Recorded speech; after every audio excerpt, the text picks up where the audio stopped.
é um caminho difícil. Correr na Europa para chegar na Fórmula 1 tem os seus males, né? Tirando toda aquela parte financeira de patrocínio, tem também a parte da concorrência dos campeonatos, né? É o que a gente falou no especial da Fórmula 4, lá do portal High Speed.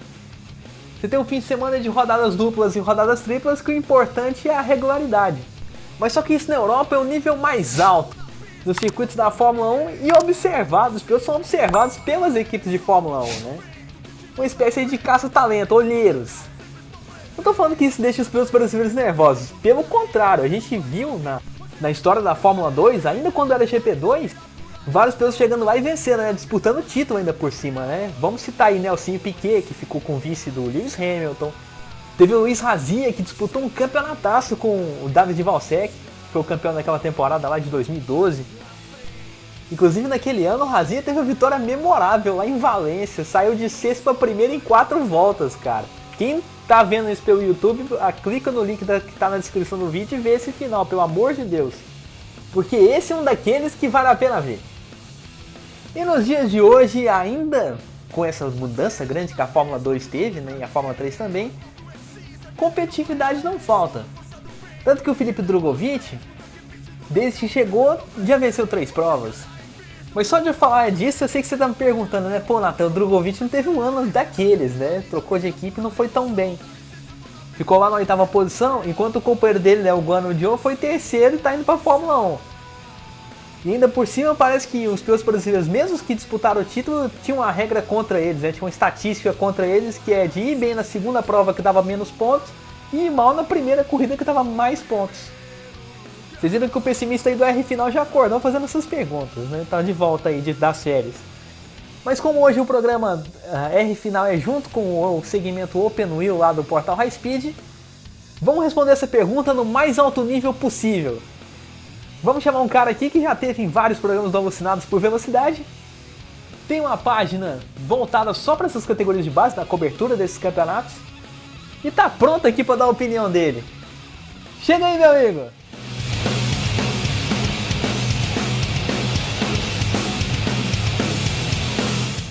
Fala galera do canal High Speed, tudo bem? Meu nome é Daniel Macarenco, ou Dan Stick, do canal Grid de Largada aqui no YouTube. E agora vamos falar sobre os pilotos brasileiros da base. Para falar desse problema das rodadas duplas em relação aos brasileiros, acredito que a gente tem que individualizar. Por exemplo, Enzo Fittipaldi, Guilherme Samaia e Petekoff são um caso separado dos outros. Enzo não teve tempo para se adaptar, Petekoff é a mesma coisa, Enzo acabou tendo um acidente grave, né? Quebrou a perna, infelizmente. Samaia, ele não se adaptou à categoria, ele deu aquele salto, já que ele se atrasou um pouco na carreira, acabou não pontuando nas 2 temporadas, ou seja, não é nem questão de regularidade, não é nem questão da rodada dupla ou tripla, né? Que na Fórmula 2 teve primeira temporada com 3 corridas por final de semana em 2021 e agora muda de novo, volta para 2 corridas por final de semana em 2022. No caso do Samaia, não foi esse o problema, foi mais se adaptar à categoria. Agora, outros 2 que a gente pode falar, que seriam o Felipe Drugovich e o Caio Collet. O Drugovich, no caso dele, foi adaptação ao carro. Ele mesmo disse em entrevistas que o carro da Univirtuosa era muito arisco. E ele, no geral, ele não teve uma temporada boa. Teve um brilhareco ali em Mônaco e no final da temporada teve os resultados melhores, mas no geral ele não foi bem. Ele assumiu isso e depois ele ainda disse já em entrevistas que teve sim problemas lá com a equipe e que agora volta para a MP Motorsport para tentar o título. Vamos ver, vamos aguardar o Drugovich para ver se ele se torna mais regular. Já o Caio Collet, ele iniciou com uma boa regularidade, ele pontuou, se não me engano, nas 3 primeiras corridas em 2021 e no final, depois da metade do campeonato, ele pontuou em 7 corridas seguidas. Dessas 7, 6 foram no top 5, foi 4º, 5º, agora não lembro a ordem das posições, mas foi 4º e 5º colocado. Então, pelo menos pro Caio Collet, essa parte da rodada tripla não atrapalhou. Teve ali um meio de caminho irregular, mas no final ele se adaptou e foi muito bem. O problema das rodadas duplas, rodadas triplas, acredito que nem seja só dos brasileiros. A gente pode ver o Dennis Hauger, o Piastri, que tiveram problemas durante a temporada também, apesar de serem mais regulares, e teve outros pilotos que também tiveram mesmo problema. Vai bem em uma, mal em duas, ou vai bem em duas, mal em uma. É questão do formato também. Muitas vezes é difícil. Você ganha uma prova, na prova seguinte você larga em 10º. Às vezes você cai, às vezes você sobe. É do formato da categoria. E eu acredito que os pilotos brasileiros, eles, agora em 2022, mais experientes, possam trazer resultados ainda melhores do que no passado. E vamos ver se essa estatística melhora, né? Eu acredito que sim.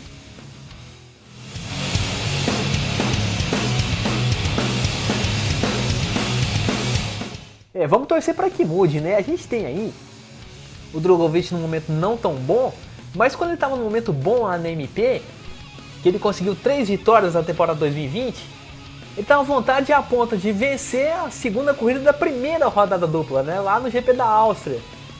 O campeonato tinha acabado de começar e o Drogovic tinha acabado de ganhar. E assim, foi uma corrida, um fim de semana que ele tinha largado na primeira fila nas duas provas, né? Mas foi por ocasiões diferentes. A primeira foi pela classificação do treino e a segunda foi pelo grid invertido. Mas ele foi um piloto que, quando se mostrou à vontade naquele fim de semana, ele mostrou bem. Na primeira corrida ele tinha largado mal, ele tinha dado um pulo errado, né? O Kyle Nylot tinha pulado de terceiro para primeiro. E o brasileiro tinha largado devagar, não tinha dado aquele arranque. Na segunda prova ele estava largando em primeiro, porque tinha chegado em oitavo na primeira prova. E ele largou numa atitude bem diferente, que está largando por fora. Não só pulou bem, mas fugiu na corrida, imprimiu o ritmo para fazer a volta mais rápida, para fazer a vitória. E não ser ameaçado. Aquele dia parece que até a defesa de posição ele aprendeu bem. Foi bem parecido com o que a gente vê do Hamilton, do Verstappen lá na Fórmula 1. Porque estava largando por fora e o líder Leclerc estava largando em segundo.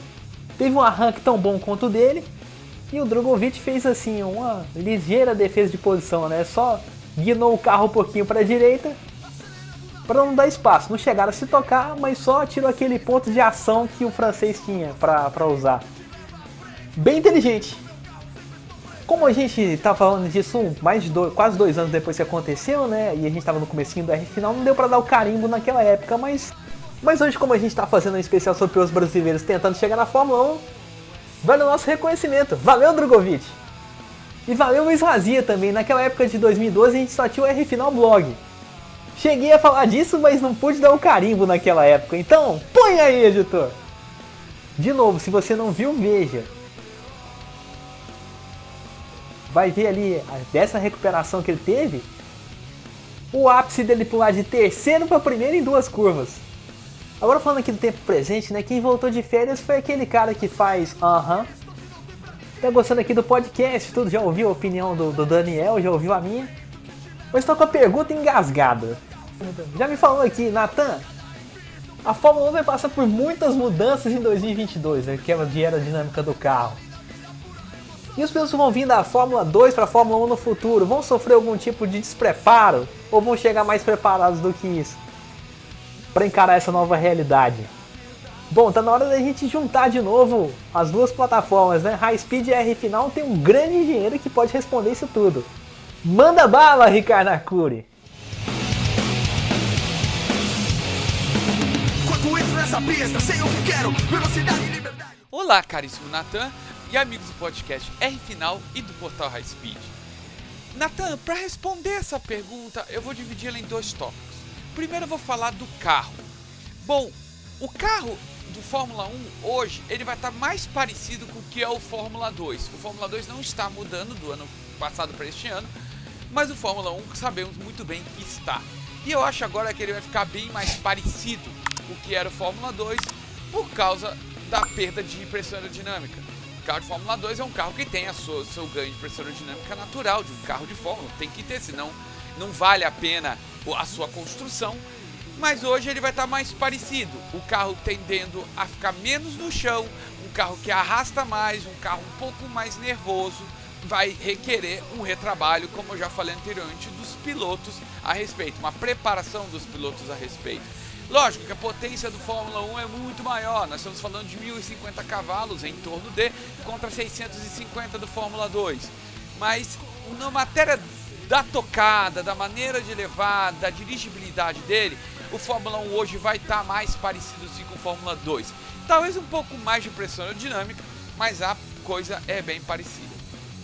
Agora, falando dos pilotos, isso é um detalhe interessante porque eu acho que claramente os pilotos de Fórmula 2 teriam mais dificuldade de se adaptar, muito mais pela experiência, né? Você tem que levar em consideração que o piloto de Fórmula 1 já é um macaco velho, é um cara que já está há muitos anos nessa coisa, já pilotou de muitas outras coisas, então ele é muito mais experiente, é muito mais esperto, muito mais sagaz para conseguir se adaptar do que era o Fórmula 1 antigo. E detalhe, muitos deles passaram a carreira inteira de Fórmula 1, e eu tô falando às vezes de mais de 15 anos pilotando daquele jeito, e agora vai ter que mudar para um carro que é completamente diferente, tá? Mas eu tenho certeza que eles não terão problemas para se adaptar nisso. Agora, os pilotos mais jovens vão ter esse problema, não vão ser tão sagazes. Não significa que eles não vão conseguir se adaptar, lógico que eles irão, mas eles vão fazer uma velocidade menor. Eles são menos espertos, menos rápidos nessa adaptação. Então eles vão aprender, mas vão aprender numa velocidade menor. Então eu sinto que os pilotos mais jovens vão precisar de mais tempo de simulador e mais tempo de carro para conseguir pegar o jeito, tá, desse carro novo. Acredito piamente que até o começo da temporada eles vão estar voando igual que eles estariam no carro antigo. A diferença mesmo vai ser a velocidade de aprendizagem, que tende a ser um pouco menor do que os pilotos que já estão na Fórmula 1 por causa desse detalhe, tá bom? É isso aí, Natan. Um grande abraço e uma boa semana a todos. Liberdade, é que eu espero. Nossa atitude, minha audácia e tudo meu valor. É como eu busco minha sede e ser um vencedor. Bom, agora vale a pena a gente abordar um ponto, né, que a gente também não falou no começo do programa. A Fórmula 1 tem um grande overbook. Tem aquele overbook do custo, né, que o piloto que tem um patrocínio maior às vezes fica com a vaga de uma equipe pequena para garantir ali a continuidade da equipe dele próprio, e aí não dá para um outro piloto entrar. E tem também um overbook do talento. Tem pilotos de Fórmula 1 do pilotão intermediário que não vale a pena tirar por causa desse estilo de pilotagem. Você que está me ouvindo aí, você tiraria o Lando Norris pelo que ele está fazendo na McLaren? Não venceu ainda, mas está batendo na porta para a primeira vitória? Tiraria o Ocon, que já venceu a corrida lá na Hungria? Tiraria o Daniel Ricciardo, que venceu o GP da Itália com a McLaren? E o Alonso, que foi pódio lá no GP do Qatar, depois de 7 anos sem conquistar um lugar entre os 3 primeiros, ele voltou. Então a gente tem uma cambada de gente tentando mostrar serviço. E a nossa torcida tem que ser para os brasileiros continuarem nesse alto nível da Fórmula 2, né? Tentarem aproveitar e procurar conhecer essas configurações que a Fórmula 2 tem e que a Fórmula 1 vai ter, para se prepararem para o futuro, né? Lembrando que hoje a gente tem 6 pilotos da Fórmula 1 que vieram das últimas gerações de Fórmula 2. 3 da última geração, que foram o Mick Schumacher, o Mazepin e o Tsunoda, e 3 da geração passada. O Albon, que está voltando agora para a Fórmula 1 e vai correr na Williams, o próprio Norris, que está na McLaren, e o George Russell, que vai correr do lado do Hamilton na Mercedes. Então de inspiração é seguir o exemplo desses caras, principalmente eu acho que desses dois, né, o Norris e o Russell. Porque são caras que se destacaram no começo de carreira na Fórmula 1 e agora tem chance de juntar tudo isso, né, o talento natural, a experiência da Fórmula 2 e agora tentar realizar aquele sonho de infância de ser um campeão de Fórmula 1, como o Verstappen foi na temporada passada. Então, resumindo tudo que a gente falou hoje, passar pela Europa é difícil, mas tem como. É só mostrar aquele grande trabalho de dedicação. Assim a gente vai encerrando esse crossover R Final e High Speed de hoje, mas não esquece de ficar ligado nas duas plataformas, né? Tem o programa Alucinados por Velocidade, que é toda terça-feira, 9 horas da noite. E lá no meu Instagram, @NatanRFinal, eu tô sempre postando um conteúdo de automobilismo. Ah, e também não esquece de ver a loja do portal High Speed. Tá no link da descrição do vídeo aqui, se você estiver vendo pelo YouTube. Não preocupa aqui no podcast não, a gente também te dá o endereço. Anota aí, highspeedshop.com.br. E além das camisetas, bonés e máscaras, como eu já falei lá no Open Wheel, agora tem até canecas e squeezes para você tomar água, refrigerante, suco, matar aquela sede nesse mês de verão. E sobre os nossos programas próximos, tem um especial aí que eu tô querendo fazer pro Open Wheel sobre a temporada da Fórmula Indy, que vai começar no domingo de carnaval. Então fique ligado aí para acompanhar. E sobre o R Final, eu falei aqui do blog escrito, né? Que a gente falava de várias categorias além da Fórmula 1. Esse ano a gente vai voltar a fazer a mesma coisa, só que aqui no podcast. Semana que vem tem as 500 milhas de Daytona lá da NASCAR, que é a Stock Car americana. Inclusive, falando de matérias do blog escrito, foi uma cobertura que eu fiz. A primeira corrida que eu fui em loco foi uma Daytona 500 lá de 2013. E esse ano, a edição 2022, vai ter um espacinho aqui no podcast.